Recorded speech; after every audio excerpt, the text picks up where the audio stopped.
everybody, welcome back to some worldwide shenanigans.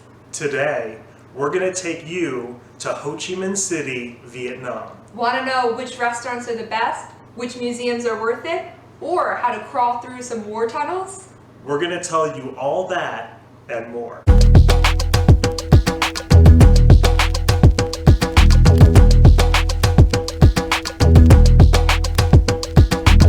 Before we get started, we want to mention that we can only speak from our experience. Ben and I are by no means experts in Vietnamese cuisine or culture.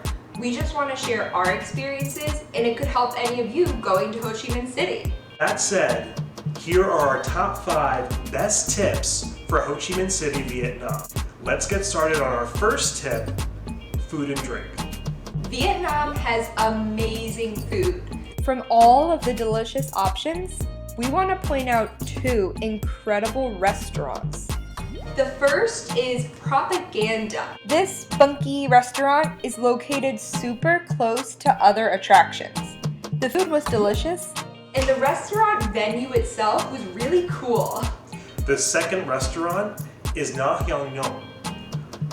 I think I pronounced that right, which means good restaurant in Vietnamese. Their menu is massive, and I really recommend their passion fruit drinks. The restaurant is a little fancy with this tropical feel. And we'll put the restaurant names and addresses in the description box below.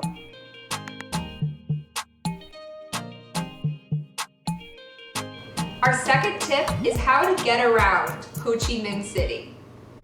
Ho Chi Minh City is huge. However, it is a walkable city if you stay in a downtown location.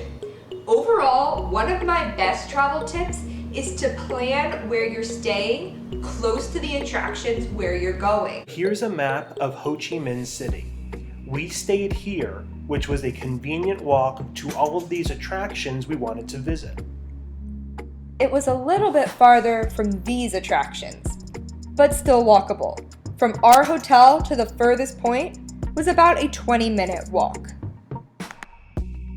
Which brings us to one of the best tips of this entire video, Grab. Yep. Grab is essentially Uber or Lyft, but in Southeast Asia.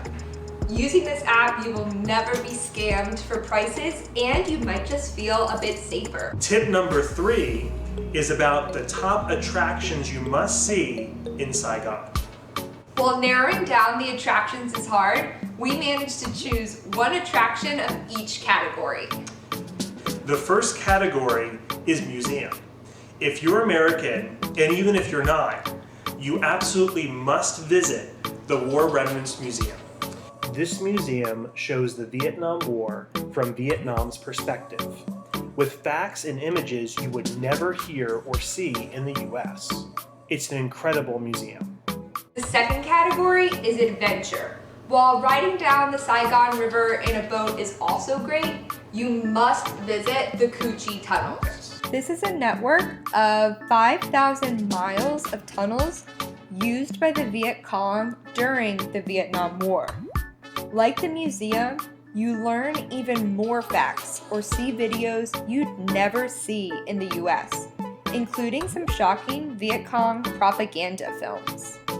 But beware, you will have a chance to crawl in the tunnels yourself, and it is very scary down there. Yeah, there were 3 exit points, like 20 yards, 50 yards, and 100 yards. We chose to get out at 20 yards because it is cramped, dark, and I was just too spooked.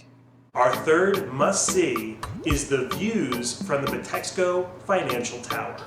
This skyscraper towers over Saigon, and you can see the entire city.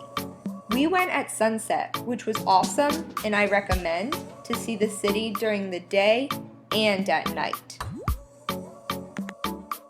Our fourth tip is on some safety tips. These tips come from my coworker, who was born and raised in Ho Chi Minh City. Before we traveled, she gave us a bunch of tips. But we never had any issues. No. We always felt extremely safe in Saigon. Absolutely. Yeah. But that said, I'll pass along her tips as a local.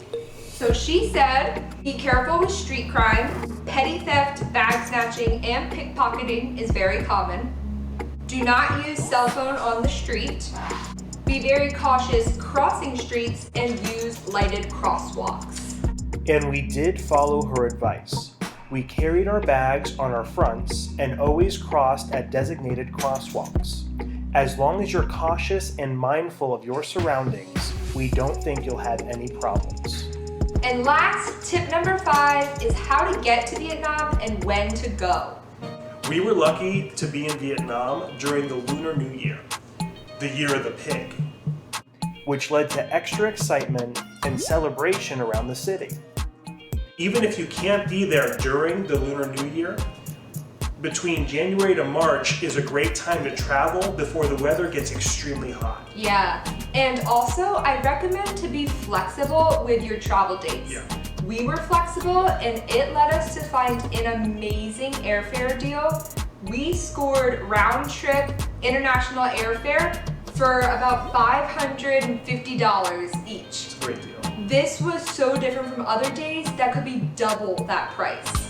And with these tips, we think you're ready for your own worldwide shenanigans.